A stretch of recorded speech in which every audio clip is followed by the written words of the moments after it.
नमस्कार, आप सभी का बहुत बहुत स्वागत है मेरे इस यूट्यूब चैनल में। सीजीपीएससी के प्रीवियस ईयर के क्वेश्चन पेपर हम लोग डिस्कस कर रहे हैं, जिसके तहत हम लोगों ने लास्ट वीडियो में 2011 के सीजीपीएससी प्रीलिम्स क्वेश्चन पेपर को डिस्कस किया था। उसके बाद 2012 से सीजीपीएससी ने अपना पैटर्न चेंज किया और सी सेट को लागू किया। तो आज जिस क्वेश्चन पेपर को हम डिस्कस करेंगे वो है सीजीपीएससी प्रीलिम्स 2012 का क्वेश्चन पेपर। जो जीएस वाला जो क्वेश्चन पेपर है ना, फर्स्ट पेपर, वो हम यहाँ डिस्कस कर रहे हैं। और 2012 से ही जो क्वेश्चन पेपर में प्रश्नों की संख्या 100 कर दी गई। ठीक, इससे पहले जो है 150 होती थी, लेकिन 2012 से जो है क्वेश्चंस की संख्या 100 कर दी गई। और ऑप्शंस जो है 5 रखे जाते थे, अ ब स द और ई। उसके बाद में फिर 4 कर दिया गया। ठीक है, तो अगर आप लोग सीजीपीएससी प्रीलिम्स एग्जाम 2025 की प्रिपरेशन कर रहे हैं तो आपको प्रीवियस ईयर के क्वेश्चन पेपर देखना बहुत ज़रूरी है। तो सीधे हम लोग क्वेश्चंस पर चलते हैं। तो ये जो है सीजीपीएससी प्रीलिम्स 2012 फर्स्ट पेपर और इसका सेट है सी। तो आप लोग ध्यान रखेंगे, ये जीएस का पेपर है 2012 का और सेट क्या है इसका, सी। ठीक, आगे बढ़ते हैं, मतलब क्वेश्चन शुरू करते हैं हम। पहला क्वेश्चन दिया है, माधवी मुदगल किस नृत्य विधा से जुड़ी हुई है। तो माधवी मुदगल, इनका संबंध जो है ओडिसी नृत्य से है। ठीक है ना, जो शास्त्रीय नृत्य होते हैं ना, ओडिसी हो गया, कथक हो गया, कथकली हो गया, भरतनाट्यम हो गया, तो वैसे ही ओडिसी जो है एक शास्त्रीय नृत्य है और माधवी मुदगल जो है ओडिसी नृत्यांगना है। अगला क्वेश्चन दिया है, किस संत ने अद्वैतवाद का प्रतिपादन किया। बड़ा ही आसान क्वेश्चन है। आदि गुरु शंकराचार्य जी ने अद्वैतवाद का प्रतिपादन किया था। ठीक है, देखिएगा जो ऑप्शन है आपको 5 देखने को मिल रहे होंगे।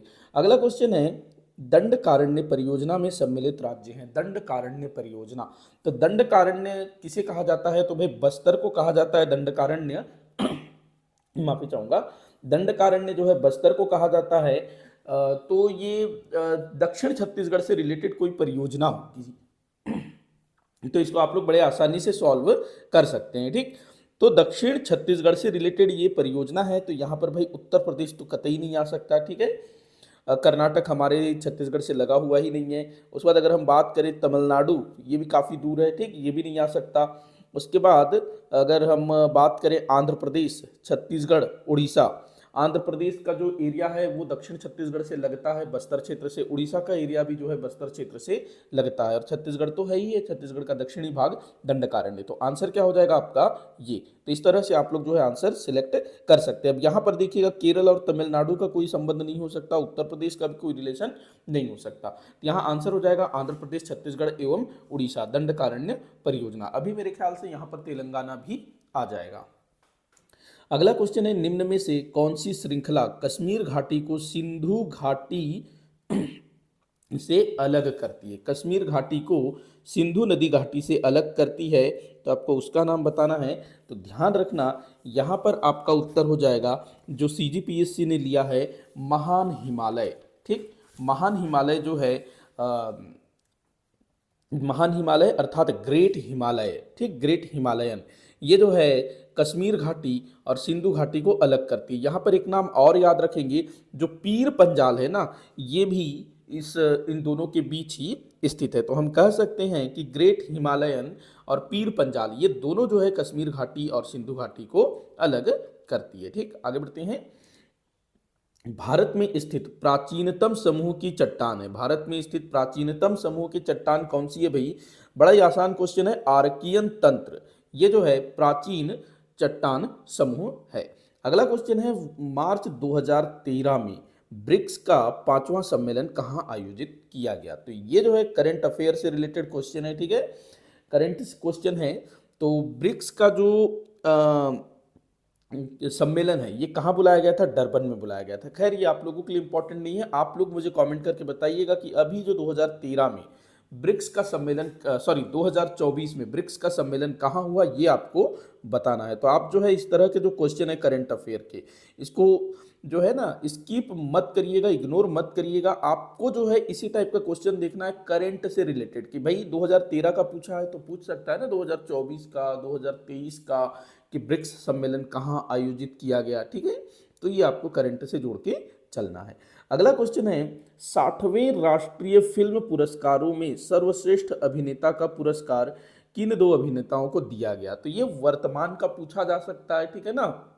तो उस समय तो इरफान खान और जो विक्रम गोखले इनको दिया गया था, बाकी वर्तमान का ये पूछा जा सकता है करंट से।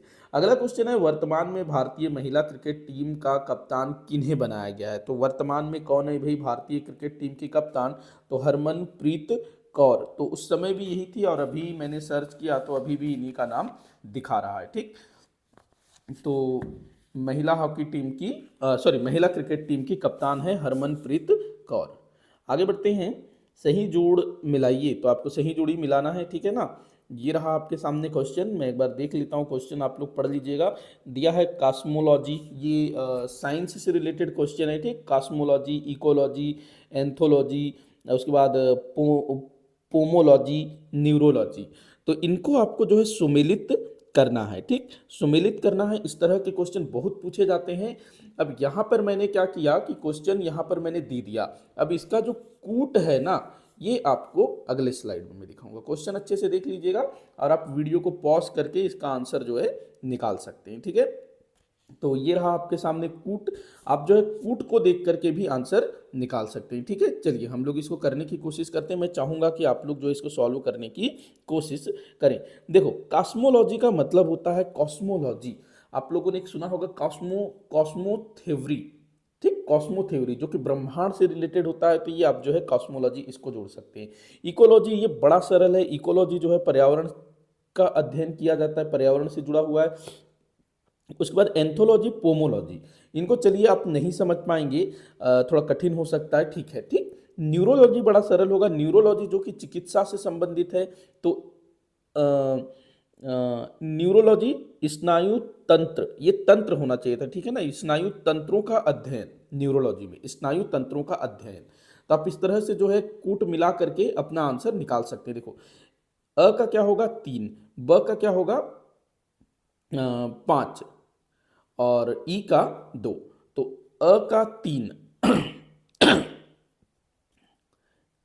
हाँ, अ का 3, ब का 5, ठीक है। देखिए, अ का 3 तो यहां दिख रहा है, 3 यहां दिख रहा है, तो यहां पर अ का 3 हो गया, ब का 5 हो गया और पांचवा का 2 हो गया। तो आपका उत्तर क्या हो जाएगा, ई हो जाएगा। तो इस तरह से आप जो है कूट वाले प्रश्नों को सॉल्व कर सकते हैं। तो देखिएगा, इसका आंसर ये हो जाएगा।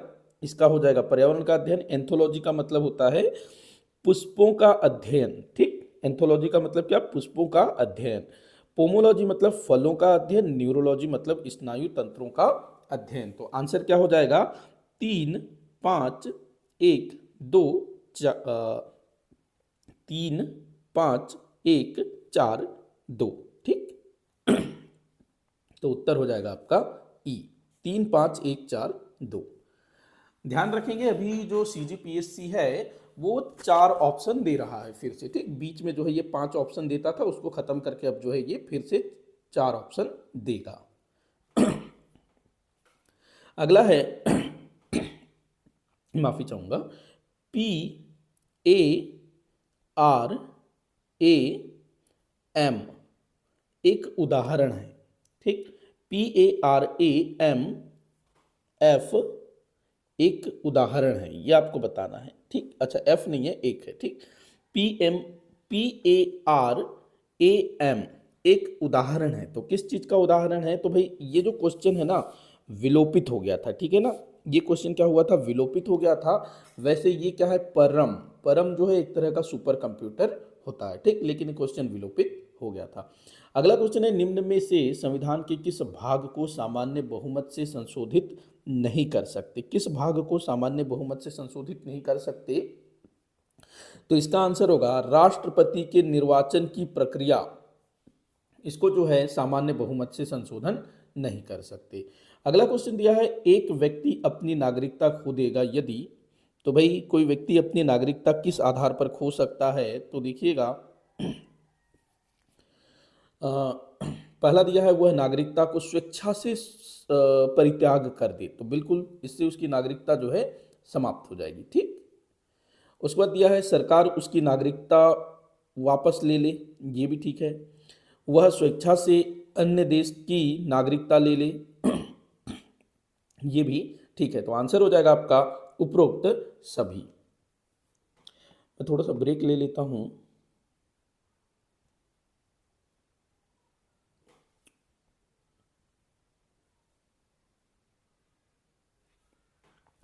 चलिए, तो इसका आंसर क्या हो जाएगा? उपरोक्त सभी। अब हम लोग आगे देखते हैं, भारत के राष्ट्रपति अपना त्यागपत्र किसको देते हैं? तो भारत के राष्ट्रपति अपना त्यागपत्र किसे देंगे? तो इसका आंसर हो जाएगा उपराष्ट्रपति को। भारत के राष्ट्रपति जो है उपराष्ट्रपति को अपना त्यागपत्र देंगे, और उपराष्ट्रपति जो है भारत के राष्ट्रपति को अपना त्यागपत्र देंगे, मतलब दोनों एक दूसरे को। अगला क्वेश्चन है, 2 अक्टूबर 1959 को भारत में पंचायती राज का शुभारंभ निम्न में से कहां पर किया गया था? तो पंचायती राज व्यवस्था का शुभारंभ निम्न में से कहां किया गया था? आंसर है इसका नागौर, राजस्थान। बड़ा ही सरल क्वेश्चन था, काफी बार ये पूछा गया है। अगला क्वेश्चन है, भारत में उपराष्ट्रपति के निर्वाचन से संबंधित विवाद को कौन तय करता है? उपराष्ट्रपति के विवाद को कौन तय करता है, ये आपको बताना है। तो भाई इसका आंसर है सर्वोच्च न्यायालय, अर्थात सुप्रीम कोर्ट। अगला क्वेश्चन है, सूची 1 को सूची 2 से मिलाना है, ठीक। छत्तीसगढ़ के प्राचीन राजवंश और दूसरी तरफ दिया है शासक, ठीक। ये रहा आपके सामने कूट, ठीक है। तो देख लेते हैं, राजर्षि तुल्य कुल वंश, राजर्षि तुल्य कुल वंश। तो भाई राजर्षि तुल्य कुल वंश से कौन संबंधित है? तो राजा भीमसेन। सरभपुरीय वंश, सरभपुरीय वंश से कौन संबंधित है? प्रसन्न मात्र। पांडु वंश से भाई महाशिवगुप्त बालार्जुन, ठीक। नल वंश से है भवदत्त वर्मन। तो आपका कूट क्या बन रहा है? 2 4 हाँ 2 4 1 3, 2 4 1 3, ये आपका जो है कूट बन रहा है 2 4 1 3, याद रखेंगे 2 4 1 3। तो ये ब आपका उत्तर हो जाएगा 2 4 1 3। आगे बढ़ते हैं, निम्नलिखित कलचुरी शासकों ने रतनपुर में राज्य किया। तो ये जो रतनपुर में राज्य करने वाले जो कलचुरी शासक हैं, इनका क्रम आपको बताना है कि भाई इन्होंने किस क्रम से शासन किया था रतनपुर में, ठीक। तो ये आपका कूट है, ठीक। चलिए देखते हैं। तो देखिएगा, सबसे पहले शासन करने वाले जो व्यक्ति थे वो थे जाजलदेव। तो आपका अ जो है पहले हो जाएगा, ठीक। उसके बाद दूसरे नंबर पर आ जाते हैं रत्नदेव, ठीक। तो ये द हो जाएगा, ठीक। उसके बाद तीसरे नंबर में आते हैं पृथ्वीदेव, ब। और लास्ट में आएंगे प्रतापमल, सी या स, ठीक। तो अ द ब स, अ द ब स, अ द ब स।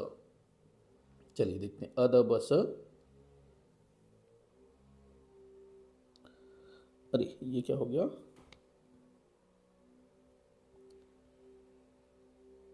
ठीक, तो आपका उत्तर होगा अ द ब स, ठीक, डी।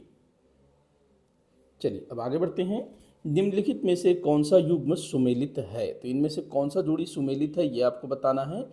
तो देखते हैं यहाँ पर कौन सी जोड़ी सुमेलित है। तो वीर नारायण सिंह सिडवेल की हत्या, ये गलत है, क्योंकि सिडवेल की हत्या जो है हनुमान सिंह ने की थी। कंडेल नहर सत्याग्रह में पंडित सुंदरलाल शर्मा जी ने नेतृत्व किया था, यही सही होगा, यही आपका उत्तर होगा, ठीक। बाकी को भी देख लेते हैं। बीएनसी मिल मजदूर, बीएनसी मिल मजदूर आंदोलन हुआ था राजनांदगांव रियासत में, जिसमें ठाकुर प्यारेलाल सिंह जी ने नेतृत्व किया था। नारायण राव मेघावले का वहाँ कोई संबंध नहीं था। छत्तीसगढ़ मित्र का प्रकाशन, छत्तीसगढ़ मित्र का जो प्रकाशन था माधवराव सप्रे जी ने किया था, लेकिन वहाँ पर सहयोग वामन राव लाखे जी ने भी किया था। तो आपका ये भी सही होगा। अच्छा, ये क्वेश्चन ना शायद मेरे ख्याल से विलोपित हुआ था, ठीक। ये क्वेश्चन विलोपित हुआ था क्योंकि यहाँ पर 2 आंसर जो है सही थे, एक तो ये वाला और एक ये वाला। बाकी सिहावा जंगल सत्याग्रह हनुमान सिंह, ये गलत है, हनुमान सिंह तो काफ़ी पहले थे। ये क्वेश्चन विलोपित हो गया था क्योंकि कंडेल नहर सत्याग्रह पंडित सुंदरलाल शर्मा और छत्तीसगढ़ मित्र के प्रकाशन में माधवराव सप्रे जी के साथ वामनराव लाखे और राम राय चिंचोलकर ने सहयोग किया था। तो यहाँ पर 2 जो है सही हो रहे हैं, इसीलिए ये क्वेश्चन जो है विलोपित हुआ था। अगला क्वेश्चन देखते हैं, गांधी जी का सर्वप्रथम रायपुर आगमन किस तिथि को हुआ था? बड़ा ही सरल क्वेश्चन है, काफ़ी बार पूछा गया है, ठीक। तो 20 दिसंबर 1920 को ये जो है छत्तीसगढ़ की धरा पर कदम रखे थे। अगला है निम्न कथन को पढ़िए बोल रहा है और उसके बाद आपको उत्तर देना है कूट के आधार पर। तो कूट देख लीजिए एक बार, क्वेश्चन देख लीजिए। सविनय अवज्ञा आंदोलन के दौरान छत्तीसगढ़ में जंगल सत्याग्रह हुए, बिल्कुल सही कथन है भाई। छत्तीसगढ़ में सविनय अवज्ञा आंदोलन शांतिपूर्ण रहा, तो शांतिपूर्ण नहीं था क्योंकि हिंसा कुछ एक जगह पर हुई थी। अगला है नवागांव रुद्री जंगल सत्याग्रह में पुलिस ने गोली चालन किया, ये सत्य कथन है। वहां पर कुछ लोग घायल हुए और एक जो क्रांतिकारी थे आंदोलनकारी सिंधु कुमार, वो बाद में हॉस्पिटल में या फिर शायद जेल में उनकी मृत्यु हो जाती है सिंधु कुमार की। तो यहाँ पर हिंसा हुआ था, शांतिपूर्ण नहीं रहा। तो आपका जो उत्तर होगा इसका, ये क्या हो जाएगा, 1 और 3 सही है। ठीक, 1 और 3 सही है इसका उत्तर। 1 और 3, यहाँ तो 1 और 3 दिया नहीं है मेरे ख्याल से, या तो ये हो सकता है 1 और 3, ठीक, या फिर सीजीपीएससी ने गलत आंसर लिया होगा, या फिर मेरे जो टाइपिस्ट हैं उससे गलती हुआ होगा, ठीक है ना। बाकी इसका उत्तर क्या है, 1 और 3। सविनय अवज्ञा आंदोलन छत्तीसगढ़ में शांतिपूर्ण नहीं रहा, ध्यान रखेंगे। अगला क्वेश्चन है, छत्तीसगढ़ सरकार ने अहिंसा और गौ रक्षा के लिए कौन सा सम्मान स्थापित किया है। अहिंसा और गौ रक्षा, तो ध्यान रखना यति यतन लाल सम्मान। और ये सम्मान इस वर्ष किसको मिला ये भी आप ध्यान में रखेंगे क्योंकि गौ जो है काफ़ी ट्रेंडिंग टॉपिक है। अगला है वर्ष 2012 का दानवीर भामाशाह सम्मान किससे प्राप्त हुआ। वर्ष 2012 का दानवीर भामाशाह पुरस्कार किसे प्राप्त हुआ, तो उस समय दिया गया था रमेश मोदी को, ठीक। और अभी 2024 में दानवीर भामाशाह पुरस्कार दिया गया है सुभाष चंद्र अग्रवाल जी को, ठीक। सुभाष चंद्र अग्रवाल जी को दिया गया वर्तमान भामाशाह पुरस्कार। आगे देखते हैं, छत्तीसगढ़ सरकार ने तकनीकी विद्यार्थियों को लैपटॉप और टैबलेट वितरण का शुभारंभ कहाँ से किया। तो उस समय रमन सिंह जी की सरकार थी, तो उनके द्वारा जो है टैबलेट ये सारा चीज़ जो है वितरण किया जाता था, टैबलेट दिया जाता था, लैपटॉप दिया जाता था। तो ये कहाँ से इसकी शुरुआत की गई थी, तो रमन सिंह जी ने अपना जो क्षेत्र है, इनका क्या क्षेत्र था भाई, राजनांदगांव, वहाँ से इस योजना की शुरुआत की थी, ठीक है। कभी पूछा भी जा सकता है कि ऐसा कोई योजना था या नहीं। छत्तीसगढ़ उच्च न्यायालय के प्रथम मुख्य न्यायाधीश थे भाई, बड़ा ही आसान क्वेश्चन है, WA शशांक। अगला क्वेश्चन है, छत्तीसगढ़ सरकार की ब्याज अनुदान योजना के संबंध में निम्नलिखित में से कौन सा कथन सत्य है। ब्याज अनुदान, तो ये जो है मैं सीजीपीएससी का जो आंसर है उसी के हिसाब से बना रहा हूं, और ये जो क्वेश्चन है विलोपित हो गया था तो ज़्यादा इस पर हम लोग चर्चा नहीं करेंगे, ठीक। अगला क्वेश्चन है, तपेदिक रोग का कारण है। तपेदिक तपेदिक का मतलब होता है क्षय रोग। क्षय रोग को कहते हैं टीबी, ठीक, जो कि जीवाणु से होता है, ठीक है ना। अगला क्वेश्चन है, ग्लोबल वार्मिंग की स्थिति वातावरण में किस गैस की गहनता से पैदा होती है। ग्लोबल वार्मिंग, किस कारण से ग्लोबल वार्मिंग बढ़ रहा है ये आपको बताना है। तो भाई ये बढ़ रहा है कार्बन डाइऑक्साइड के कारण, जिसे हम CO2 के नाम से भी जानते हैं, ठीक। अगला क्वेश्चन है, आजकल वातावरण में कार्बन डाइऑक्साइड की सघनता की मात्रा ppm में लगभग कितनी है। तो भाई ppm में कार्बन डाइऑक्साइड की मात्रा कितनी है, तो उस समय जो आंसर लिया गया था ये लिया गया था D 400, ठीक, द 400। लेकिन अभी जैसे मैंने इसको सर्च किया तो 350 कुछ दिखा रहा है, तो मेरे ख्याल से ये घटता बढ़ता रहेगा, ठीक है। अगला क्वेश्चन हम देखते हैं, क्लाइमेट शब्द किस भाषा में लिखा गया है। तो क्लाइमेट शब्द कहाँ से लिया गया है भाई, तो ग्रीक भाषा का शब्द है क्लाइमेट। अगला क्वेश्चन है, अति हानिकारक अल्ट्रावायलेंट जिसको UV कहा जाता है किरणें कौन सी है। अति हानिकारक अल्ट्रावायलेंट किरणें कौन सी है ये आपको बताना है। तो भाई देखो, अल्ट्रावायलेंट जो किरणें हैं, UV किरणें सभी खतरनाक होती हैं, लेकिन इनमें जो सबसे खतरनाक माना जाता है वो माना जाता है UVC को, जो कि सनबर्न का कारण है, वो जो है त्वचा को जला देगी। अलग अलग जो UV रेज हैं वो अलग अलग प्रकार से नुकसान पहुंचाती है, ठीक। ये लेकिन जो है त्वचा को जलानी शुरू कर देगी, ठीक, जो कि काफ़ी नुकसानदायक होगा।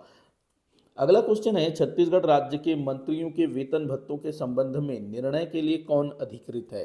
तो छत्तीसगढ़ राज्य में जो भी मंत्री होंगे उनका वेतन भत्ते का निर्धारण कौन करेगा भाई, तो वो करेगा विधानसभा, ठीक। ठीक है ना।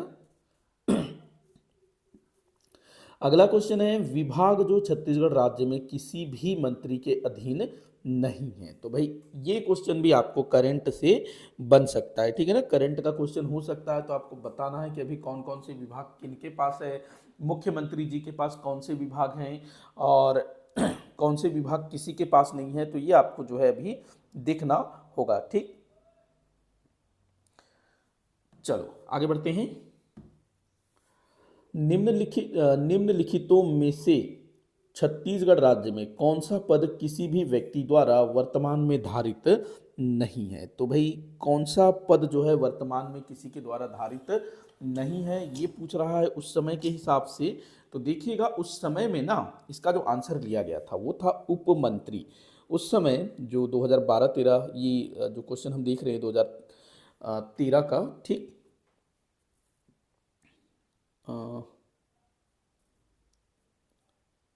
ठीक ठीक ठीक है। तो ये जो है चेंज नहीं हुआ था, ठीक।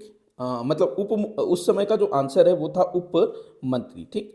उप मंत्री उत्तर क्या था, क्योंकि उस समय जो है उप मंत्री जैसा कोई भी पद नहीं था। लेकिन अभी अगर हम बात करें तो हमारे छत्तीसगढ़ में उप मंत्री हैं।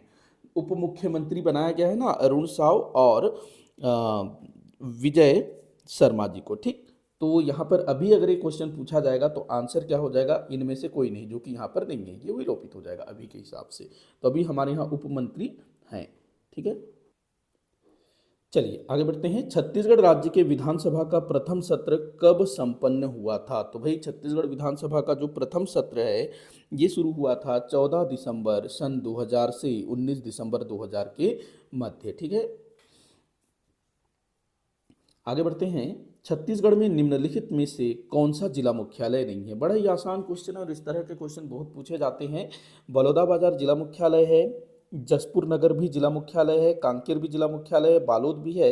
लेकिन जो बस्तर है ये जिला मुख्यालय नहीं है। बस्तर जिले का जो जिला मुख्यालय है ये कहाँ पर है, जगदलपुर में। अगला क्वेश्चन है, छत्तीसगढ़ के आदिवासियों के संबंध में कौन सा कथन सही नहीं है। इनमें से कौन सा कथन सही नहीं है ये आपको बताना है। तो जनजातीय समाज पितृसत्तात्मक है, तो पहला जो है वो बिल्कुल सही है। जनजातीय समाज जो है पितृसत्तात्मक होता है। अगला दिया है जनजातियों में गण चिन्ह का विशेष महत्व है, ये भी सही है भाई। अगला दिया है जनजातीय समाज में स्त्रियां गौरवान्वित होती है, ये भी ठीक है। स्त्रियों का जो समाज में जो क्या बोलना चाहिए, महत्व या फिर स्थिति काफ़ी अच्छी है। समाज में स्त्रियों की दशा जो है ठीक ठाक है, ये जो है किसी तरह का भेदभाव नहीं करते हैं, ठीक है ना। तो इस चीज़ को ध्यान में रखेंगे तो स्त्रियों की स्थिति वहाँ पर हमें ठीक देखने को मिलेगी, ठीक है। अगला दिया है जनजातीय समाज में अनेक देवताओं की पूजा होती है, बहुदेववादी होते हैं जनजातीय समाज के लोग, ठीक।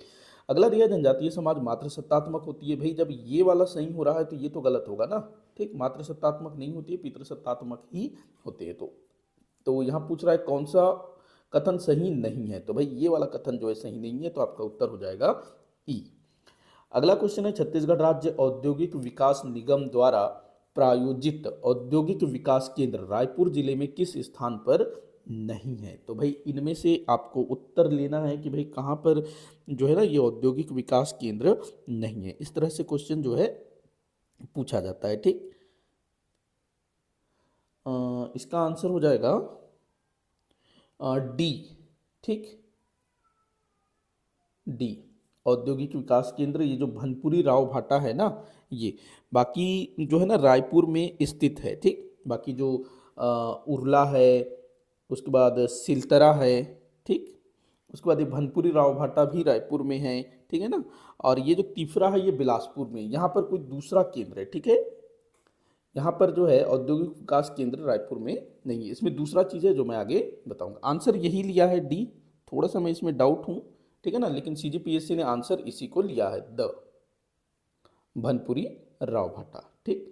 आगे देखते हैं अगला क्वेश्चन, छत्तीसगढ़ राज्य औद्योगिक विकास निगम। देखो छत्तीसगढ़ राज्य औद्योगिक विकास निगम, इसके बारे में आप लोगों को अच्छे से पढ़ना होगा, जिसका मतलब शॉर्टकट होता है CSIDI, ठीक। Chhattisgarh state industrial development corporation, Chhattisgarh state industry development corporation, CSIDC, मैंने शायद CSIDI कह दिया, CSIDC, ठीक। तो ये जो है उद्योगों को रेगुलेट करने का काम करती है, ठीक। तो छत्तीसगढ़ राज्य औद्योगिक विकास निगम द्वारा प्रायोजित एकीकृत अधोसंरचना विकास केंद्र निम्नलिखित में से किस स्थान में नहीं है? एकीकृत क्या पूछ रहा है? एकीकृत, यहाँ से पढ़ेंगे हम, एकीकृत अधोसंरचना विकास केंद्र निम्नलिखित में से किस स्थान में नहीं है, ये आपको बताना है। तो देखिएगा यहाँ से आपका उत्तर हो जाएगा बोरई। बाकी बिरकोनी, हरिन छपरा, नैनपुर, इनमें जो है एकीकृत अधोसंरचना विकास केंद्र स्थित है। लेकिन जो बोरई है जो कि दुर्ग जिले में स्थित है, यहाँ पर वृहद औद्योगिक क्षेत्र है। ये कैसा है? वृहद औद्योगिक क्षेत्र।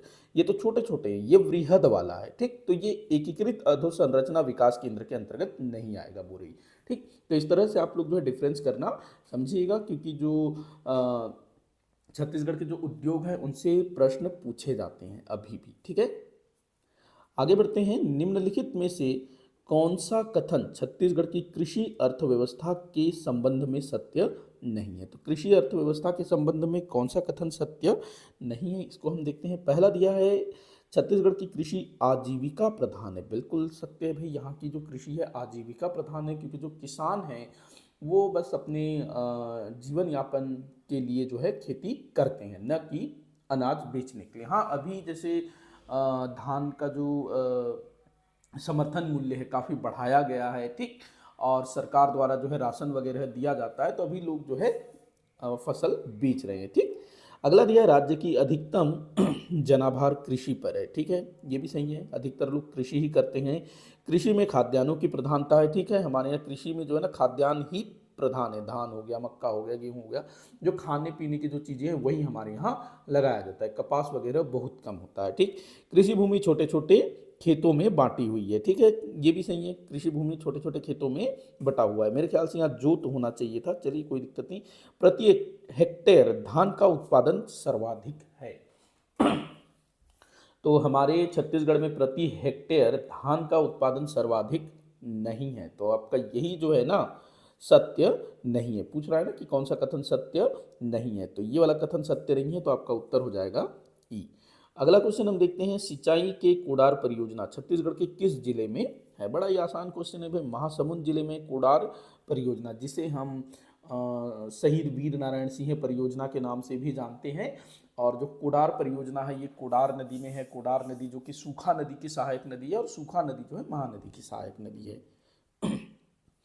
अगला क्वेश्चन है, छत्तीसगढ़ी में निम्नलिखित महाकाव्य लिखे गए हैं। तो ये आप देख लीजिए ऑप्शन, और ये देख लीजिएगा कूट, ठीक। तो यहाँ पर देखिएगा हमारे छत्तीसगढ़ के जो क्या कहना चाहिए, महाकाव्य लेखक या महाकाव्यकार जिनका नाम है कपिल कश्यप, उनके द्वारा लिखा गया श्री राम कथा, श्री कृष्ण कथा, श्री महाभारत कथा, ठीक, ये तीनों लिखे गए हैं कपिल कश्यप जी के द्वारा छत्तीसगढ़ी में, ठीक।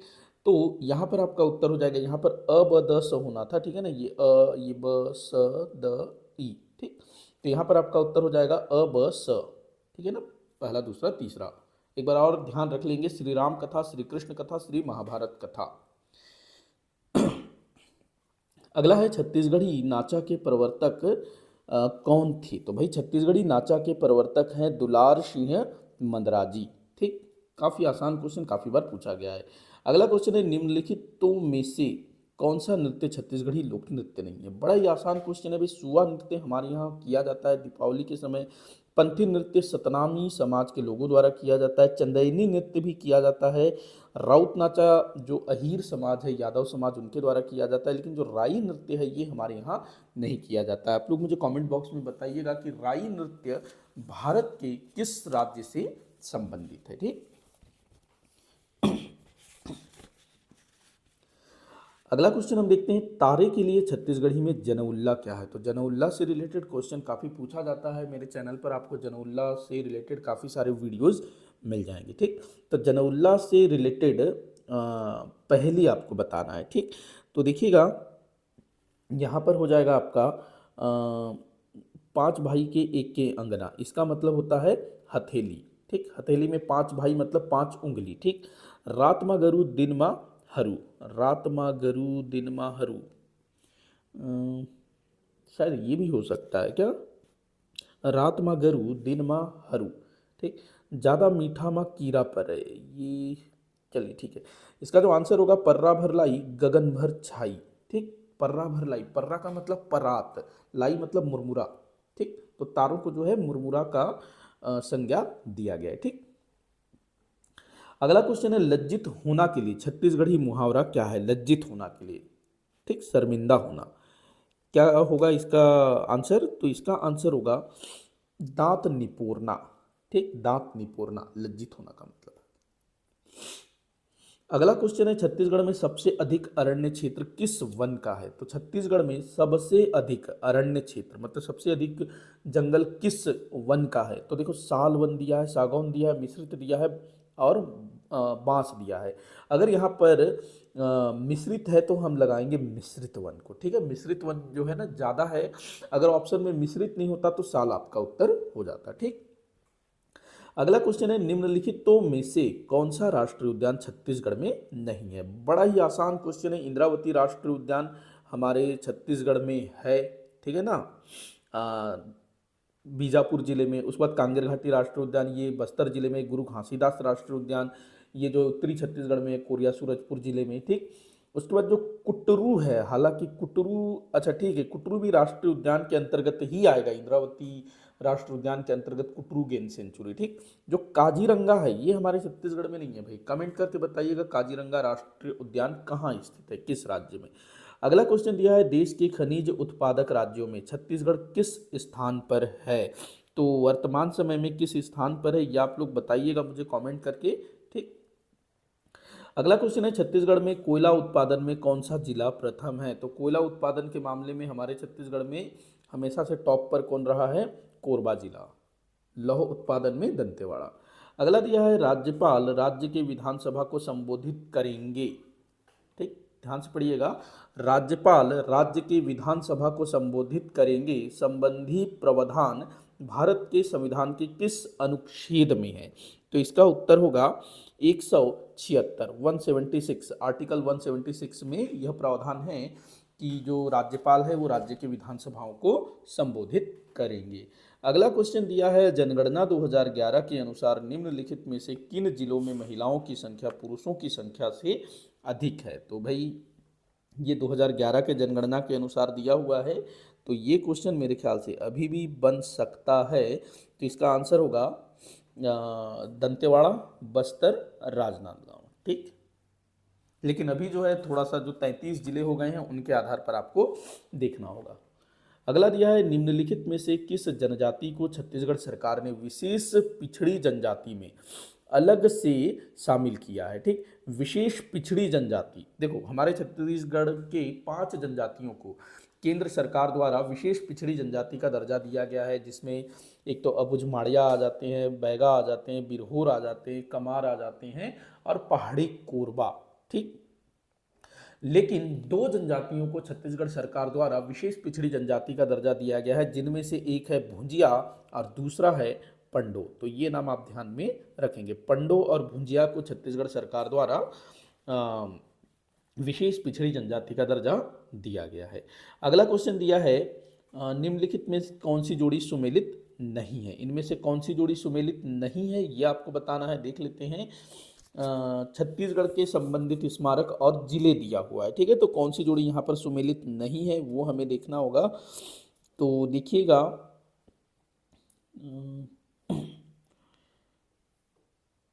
चलो देखते हैं।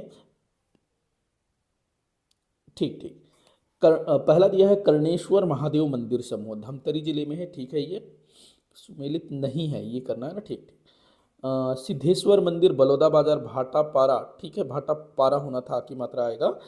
फणिकेश्वर नाथ महादेव मंदिर गरियाबंद। ठीक है भाई ये। उसके बाद कपिलेश्वर मंदिर समूह बालोद में। ठीक है, लक्ष्मणेश्वर मंदिर मुंगेली नहीं, ये तो भाई हमारे खरौद में है ना, खरौद जांजगीर चांपा में। ठीक, लक्ष्मणेश्वर मंदिर। अगला हम देखते हैं छत्तीसगढ़ के निम्नलिखित स्थान उत्खनन के फलस्वरूप पर्यटन केंद्रों के रूप में जाने जाते हैं। उत्खनन मतलब यहाँ पर जो है खुदाई किया गया और कुछ प्राचीन चीज़ें मिली, जिस कारण से ये जो है आज के समय में पर्यटन के रूप में जाने जाते हैं। तो एक तो हो गया भैया पचराही, ठीक, एक हो जाएगा महेशपुर, एक हो जाएगा सिरपुर, ठीक, पचराही, महेशपुर, सिरपुर। तो ये कूट मिलाना होगा, अब द इसका उत्तर होगा, अब द, ये डी, ठीक। अगला क्वेश्चन, निम्नलिखितों में से कौन सी जोड़ी सुमेलित है? इसमें कौन सी जोड़ी सुमेलित है ये आपको बताना है।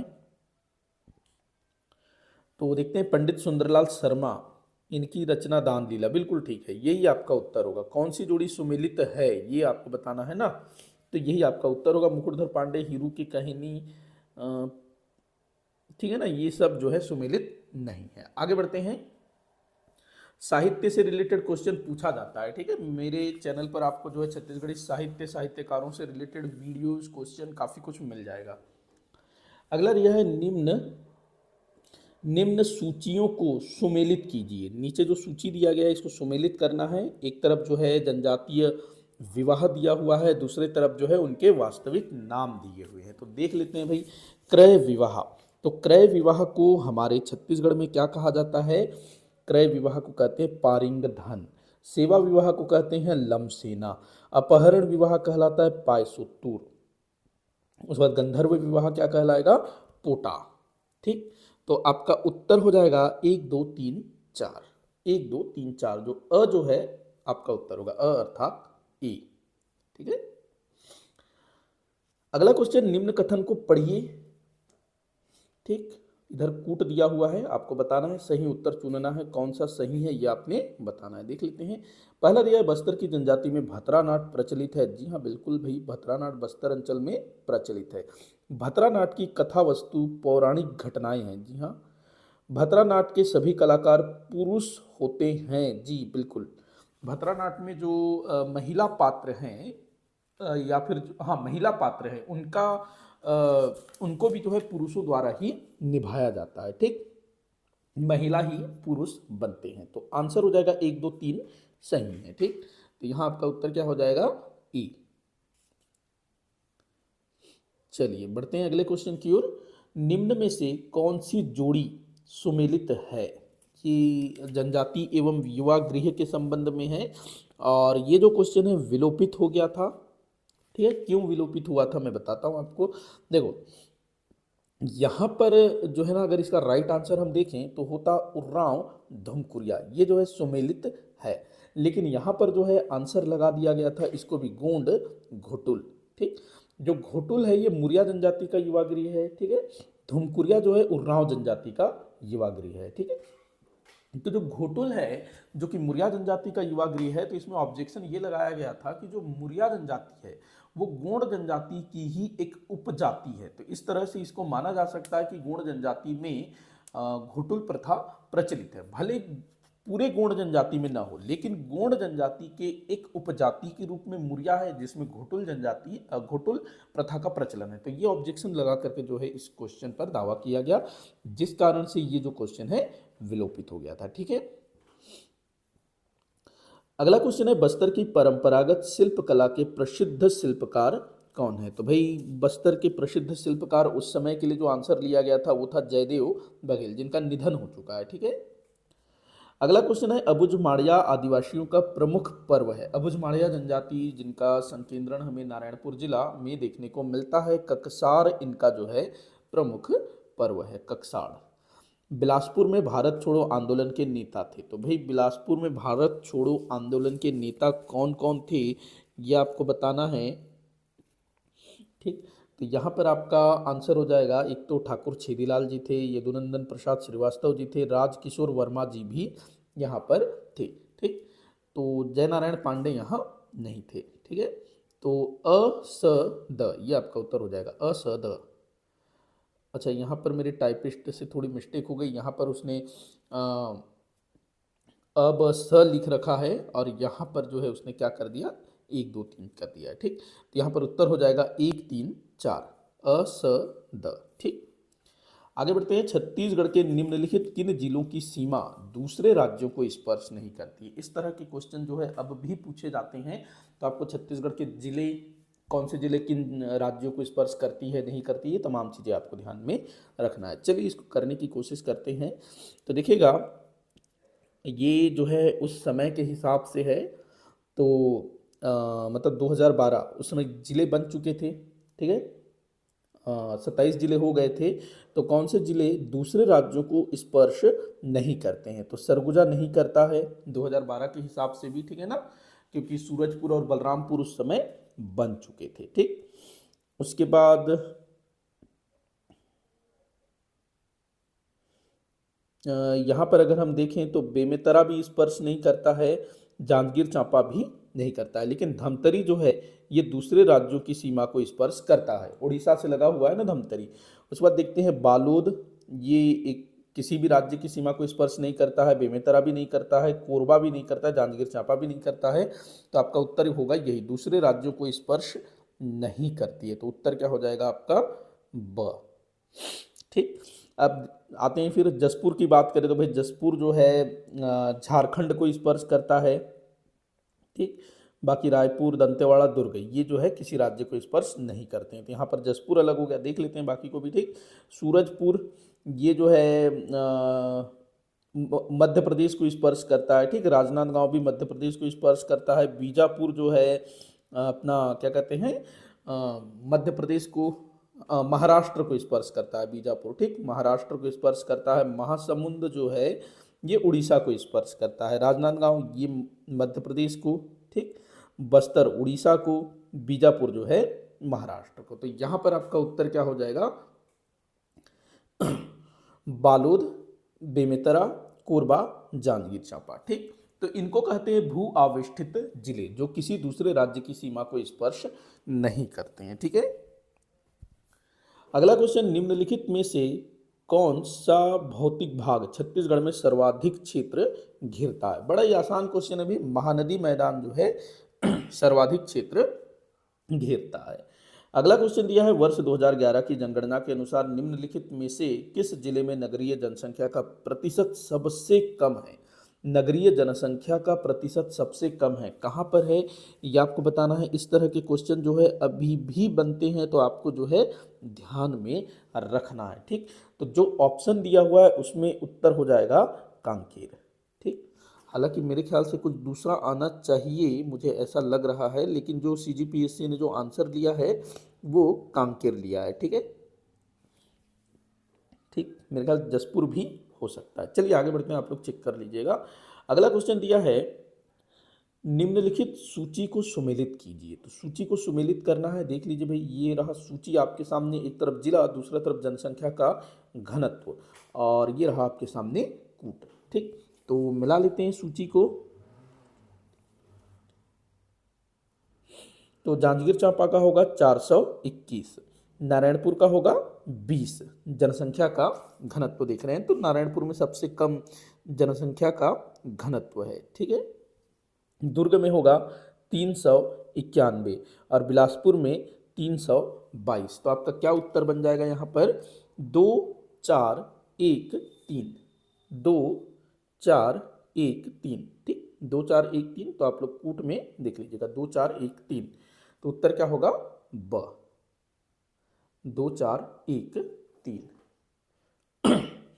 अगला है, गुप्त वंश के निम्नलिखित शासकों को क्रम से लगाएं। तो भाई गुप्त वंश के इन शासकों को क्रम से लगाना है, बड़ा ही आसान क्वेश्चन है अगर आप लोग तैयारी अच्छे से कर रहे हैं तो, ठीक। तो यहाँ पर सबसे पहले आ जाएंगे चंद्रगुप्त, ठीक। उसके बाद आ जाएंगे उनके पुत्र समुद्रगुप्त, फिर समुद्रगुप्त के बाद आ जाएंगे उनके पुत्र चंद्रगुप्त द्वितीय, विक्रमादित्य, इसके बाद आ जाएंगे कुमारगुप्त, इसके बाद आ जाएंगे स्कंदगुप्त। मतलब 1 2 3 4 5 या फिर अ ब स द ई इस टाइप से है। तो कूट देख लीजिए, यहाँ पर फिर से मेरे टाइपिस्ट ने कुछ गड़बड़ कर दिया, चलिए कोई नहीं, आंसर हो जाएगा 1 2 3 4 5, ठीक। अगला क्वेश्चन है, नील क्रांति का नेतृत्व निम्नलिखित में से किसने किया था? नील क्रांति, नील की खेती के लिए अंग्रेज जो है भारतीयों पर जोर डालते थे, शोषण करते थे, तो विद्रोह किया गया जिसे नील क्रांति कहा गया नील के किसानों द्वारा। तो दिगंबर विश्वास एवं विष्णु चरण विश्वास, इन्होंने जो है नेतृत्व किया था नील क्रांति का। अगला क्वेश्चन है सही मिलान कीजिए। सही मिलान करना है यहाँ आप लोगों को, ठीक है। तो देखिए इतिहास से रिलेटेड क्वेश्चन है। तो पहला दिया है मार्ले मिंटो सुधार। तो मार्ले मिंटो सुधार का जो संबंध है वो है सांप्रदायिक निर्वाचन से, ठीक। उसके बाद साइमन कमीशन, साइमन कमीशन की बात करें तो इसका संबंध है देशव्यापी आंदोलन से, ठीक। चौरी चौरा घटना, चौरी चौरा घटना की बात करें तो ये असहयोग आंदोलन वापसी, ठीक। दांडी मार्च की बात करें तो नमक कानून का विरोध, ठीक। तो इसमें आप लोग जो है कूट का मिलान कर लीजिएगा, मैंने बना दिया है। अगला क्वेश्चन अब हम देखते हैं, नटराज की प्रसिद्ध कांस्य कलाकृति किस कला का एक विराट उदाहरण है।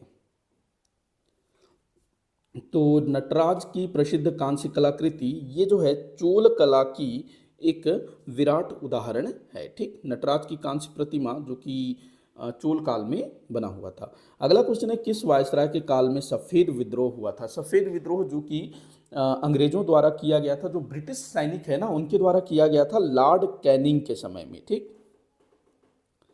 अगले क्वेश्चन को हम देखते हैं, सर्पदंश का प्रभाव शरीर के किस अंग पर सबसे पहले होता है। तो ये क्वेश्चन जो है विलोपित हो गया था, मैंने इसको सर्च करने की कोशिश की तो मुझे पता चला कि सर्पदंश शरीर के जिस अंग में होता है, मतलब सांप जहाँ काटता है उस पर डिपेंड करता है कि वो सबसे पहले किस अंग पर अपना प्रभाव डालेगा, ठीक। अगला क्वेश्चन है मानव त्वचा है। मानव त्वचा क्या है भाई, तो ये एक अंग है। मानव त्वचा क्या है, एक अंग है और शरीर का सबसे बड़ा अंग इसको माना जाता है। अगला है इंसुलिन स्त्रावित होता है। इंसुलिन कहाँ स्त्रावित होता है, तो पैनक्रियाज द्वारा स्त्रावित होता है। अगले क्वेश्चन को हम देखते हैं, रंग अंध व्यक्ति इनमें से किन रंगों का भेद नहीं कर सकता। जो कलर ब्लाइंड होते हैं ना वो किन रंगों को नहीं देख सकते हैं, ये आपको बताना है ऑप्शन के अनुसार, ठीक। तो देखिएगा जो रंग अंध होते हैं ना, यहाँ जो दिया है लाल और हरा, इन दोनों को नहीं देख सकते। इसके अलावा ये जो है नारंगी और भूरा रंग को भी नहीं देख सकते, ठीक। मतलब उनमें पहचान नहीं कर सकते। तो लाल, हरा, नारंगी और भूरा। अगला क्वेश्चन है जीन्स इनसे बने होते हैं। तो भाई जीन्स किन से बने हुए होते हैं ये आपको बताना है। तो इसका आंसर हो जाएगा आपका न्यूक्लिक एसिड्स, ठीक। इनसे जो है जीन्स बनते हैं, न्यूक्लिक एसिड्स। अगला क्वेश्चन है छत्तीसगढ़ के किस जिले में लौह अयस्क का सबसे अधिक उत्पादन होता है। तो बड़ा ही आसान क्वेश्चन है भाई, इसका आंसर दंतेवाड़ा, ठीक। अगला क्वेश्चन है छत्तीसगढ़ के किस जिले में सबसे अधिक चूना पत्थर का उत्पादन होता है। तो उस समय आंसर लिया गया था रायपुर, ठीक। लेकिन वर्तमान में क्या आंसर होगा इसका, बलौदाबाजार। अगला क्वेश्चन दिया है निम्न में से कौन सी जोड़ी सुमेलित नहीं है। इनमें से कौन सी जोड़ी सुमेलित नहीं है ये आपको बताना है। औद्योगिक क्षेत्र और जिला, इससे रिलेटेड क्वेश्चन जो है काफी पूछा जाता है, ठीक। तो देखिएगा यहाँ पर जो है सुमेलित नहीं है, ठीक है। ये सिलतरा रायपुर में है, बुरई दुर्ग में है, सिरगिट्टी बिलासपुर में है, उरला रायपुर में, लेकिन अंजनी जो है रायगढ़ में नहीं है, ठीक। अगला क्वेश्चन दिया है किस कंपनी ने ये ने होगा, ठीक।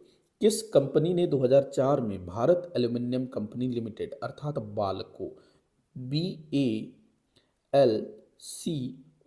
बाल्को, ठीक, Bharat aluminium company limited corporation का 51% शेयर प्राप्त किया। तो ध्यान रखेंगे स्टरलाइट कंपनी ने जो है इसमें साझेदारी की है 51% की, बाल्को जो कि कोरबा में है। अगला क्वेश्चन दिया है निम्नलिखित को सुमेलित करना है। एक तरफ दिया है छत्तीसगढ़ के पद्मश्री सम्मानित और दूसरी तरफ दिया है वर्ष। अभी अभी मैंने जो है छत्तीसगढ़ के पद्मश्री के ऊपर एक डिटेल में मैंने वीडियो बनाया हुआ है, उसको आप लोग चाहें तो देख सकते हैं, ठीक है।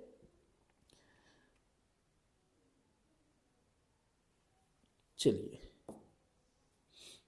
चलिए देखते हैं डॉक्टर सुरेंद्र दुबे। डॉक्टर सुरेंद्र दुबे की बात करें तो इनको जो है 2010 में, हाँ 2010 में मिला है। एक मिनट, ठीक ठीक ठीक ठीक। उसके बाद महादेव प्रसाद पांडे 2007, पुखराज बाफना 2011, भारती बंधु ये 2013 होना चाहिए, या तो फिर क्वेश्चन जो मेरे जो टाइपिस्ट है उसने गलती किया होगा, लेकिन ये 2013 आप लोग मान के चलेंगे, ठीक है। तो इस हिसाब से आप कूट मिला सकते हैं 2 1 3 4, ठीक, 2 1 3 4, 2 1 3 4 अर्थात बी जो है आपका उत्तर होगा। अगला क्वेश्चन है, भारत में निम्न में से किस वस्तु श्रेणी पर खाने का व्यय सर्वाधिक तेजी से बढ़ रहा है? तो वर्तमान समय में दूध एवं दुग्ध उत्पाद, जो डेयरी प्रोडक्ट है ना, उस पर लोग जो है काफ़ी खर्चा कर रहे हैं। अगला है, भारत में HIV उन्नत बीज के किस्म किसके द्वारा प्रारंभ की गई थी? HIV उन्नत बीज, ठीक, तो इसका आंसर आपको लेना है नॉर्मन बोलोंग, ठीक, नॉर्मन बोलोंग। अगला क्वेश्चन है, वैट किस प्रकार का कर है? तो वैट जो है एक प्रकार से अप्रत्यक्ष कर है, इनडायरेक्ट टैक्स। अगला क्वेश्चन है, बॉम्बे स्टॉक एक्सचेंज का क्या सूचकांक है? तो भाई बॉम्बे स्टॉक एक्सचेंज का सूचकांक आप लोगों को पता होगा, सेंसेक्स, ठीक, तो उत्तर होगा इनमें से कोई नहीं। अगला क्वेश्चन है, 2013 के प्रारंभ में संपन्न हुई भारत ऑस्ट्रेलिया टेस्ट सीरीज में मैन ऑफ द सीरीज किसे घोषित किया गया? भाई करंट अफेयर से रिलेटेड क्वेश्चन है। तो अभी जो भी इस तरह के टूर्नामेंट वगैरह हो रहा है, जो भी खेल प्रतियोगिताएं हो रही है, उससे रिलेटेड चीज़ें आपको देखनी है, क्योंकि वैसे क्वेश्चन पूछे जाते हैं। अगला है, जास्कर श्रेणी स्थित है, जास्कर पर्वत श्रेणी कहाँ स्थित है ये आपको बताना है। तो भाई जास्कर श्रेणी स्थित है ये जम्मू कश्मीर में, ठीक, जास्कर श्रेणी कहाँ स्थित है? जम्मू कश्मीर में। अगला है, भारत में सड़कों का घनत्व किस राज्य में सर्वाधिक है? तो इसका जो आंसर लिया गया था, केरल लिया गया था, और मेरे ख्याल से वर्तमान में भी केरल है। लेकिन यहाँ पर अगर हम अगर केंद्र शासित प्रदेशों को जोड़ दें तो यहाँ पर दिल्ली जो है आंसर हो सकता है, ठीक। अगला क्वेश्चन हम देखते हैं, निम्नलिखित में से किस स्थान पर लौह इस्पात का उद्योग नहीं है? कहाँ पर लौह इस्पात का उद्योग नहीं है भाई? अच्छा, झरिया, झरिया में नहीं है, बाकी जमशेदपुर में है, दुर्गापुर में है, भिलाई में है, टाटानगर में है। झरिया जो है कोयले के लिए जाना जाता है, यहाँ पर कोयले की भूमिगत खदानें हैं, और अंदर में जो है ना कोयला काफ़ी वर्षों से, कई शताब्दियों से वहाँ जल रहा है कोयला। तो झरिया जो कि झारखंड में है, ठीक, तो वो जो है कोयला खान है, और वो कई सदियों से जल रहा है, ठीक। अगला क्वेश्चन है, भारतीय संविधान की 10वीं अनुसूची किससे संबंधित है? तो भाई दल बदल कानून से संबंधित है 10वीं अनुसूची। अगला क्वेश्चन है, लोक लेखा समिति अपनी रिपोर्ट किसे सौंपती है? लोक लेखा समिति, तो लोक लेखा समिति जो है अपनी रिपोर्ट किसे सौंपेगी? तो ये सौंपेगी भाई लोकसभा अध्यक्ष को, ठीक है। अगले क्वेश्चन को हम देखते हैं, भारत में राष्ट्रीय आय का आकलन कौन सी संस्था करती है? तो भाई ये क्वेश्चन यहाँ विलोपित हो गया था। उसके पीछे कारण ये था कि जो भारत में राष्ट्रीय आय का आकलन करती है उसका नाम है केंद्रीय सांख्यिकी, ठीक, केंद्रीय सांख्यिकी कार्यालय, यहाँ पर संगठन दे दिया, ठीक, केंद्रीय सांख्यिकी कार्यालय, ठीक, जिसे CSO कहा जाता है, सेंट्रल स्टैटिस्टिक ऑफिस, ठीक, CSO। तो शायद इसी कारण ये क्वेश्चन जो है विलोपित हो गया होगा, ठीक है। चलिए आगे बढ़ते हैं, भारतीय संविधान के अंतर्गत मूल अधिकारों का संरक्षक कौन है? तो मूल अधिकारों का संरक्षक किसे माना जाता है? न्यायपालिका को, ठीक है ना। भारत की जो न्यायपालिका है वो मूल अधिकारों की संरक्षक है। भारत में बीमा क्षेत्र का नियम कौन सी संस्था करती है? बीमा क्षेत्र का नियम कौन सी संस्था करती है? तो ये आपको बताना है। तो इसका आंसर होगा IRDA, IRDA, ठीक, IRDA, जिसको हिंदी में कहेंगे भारतीय बीमा नियामक और विकास प्राधिकरण, भारतीय बीमा विकास भारतीय बीमा नियामक और विकास प्राधिकरण। तो इस तरह की चीज़ों को आपको जो है याद रखना होगा, क्योंकि पूछा जाता है। अगर इसको हम लोग अंग्रेजी में कहें तो अंग्रेजी में यहाँ पर जो है ना आई भी आ जाएगा लास्ट में, ठीक है ना, IRDAI। इसको कहेंगे insurance regulatory and development authority of India, insurance regulatory and development authority of India, IRDAI, ठीक। हिंदी में एक बार सुन लीजिएगा, भारतीय बीमा नियामक और विकास प्राधिकरण, ये जो है बीमा नियम तय करती है, ठीक है। अगला क्वेश्चन है, किस पंचवर्षीय योजना में भारत की कृषि वृद्धि दर सर्वाधिक रही है? तो किस पंचवर्षीय योजना में भारत में कृषि दर सर्वाधिक रही है? तो इसका आंसर होगा 8वीं पंचवर्षीय योजना में, ठीक है ना। 8वीं पंचवर्षीय योजना में, तो आपको पंचवर्षीय योजनाओं को भी पढ़ना है, भले वर्तमान समय में पंचवर्षीय योजनाओं को समाप्त कर दिया गया हो, लेकिन इससे क्वेश्चन जो है बनता है। अगला क्वेश्चन है, वर्तमान में भारत के सकल पूंजी निर्माण का कितना अंश कृषि एवं संबंधित क्रियाओं से प्राप्त होता है। तो ये आप करंट का देख लीजिएगा, इस तरह की चीजें। अगला दिया है, हड़प्पा के काल का तांबे का रथ किस स्थान से प्राप्त हुआ है। हड़प्पा सभ्यता से संबंधित क्वेश्चन है, ठीक। तो तांबे का रथ किस स्थान से प्राप्त हुआ है, तो भाई ये प्राप्त हुआ है दायमाबाद, जो कि है महाराष्ट्र में, ठीक। अगला क्वेश्चन दिया है, निम्न अंग्रेज शासकों में से समाचार पत्रों पर से प्रतिबंध समाप्त करने का श्रेय किसे जाता है। बड़ा ही सरल क्वेश्चन है, चार्ल्स मेटकॉफ। अगला है, अणुव्रत शब्द किस धर्म से जुड़ा है। अणुव्रत, तो अणुव्रत शब्द का संबंध किस धर्म से है भाई, तो इसका आंसर होगा जैन धर्म। अणुव्रत का संबंध किससे है, जैन धर्म से। अगला दिया है, मथुरा की शिल्प कला के लिए किस पत्थर का प्रयोग होता है। तो मथुरा के लिए मथुरा की कला के लिए किस पत्थर का प्रयोग होता है। तो देखो, हमारे भारत में जो है ना, प्राचीन समय में एक तो मथुरा कला थी, एक जो है गांधार शिल्प कला थी, ठीक। गांधार कला, मथुरा कला।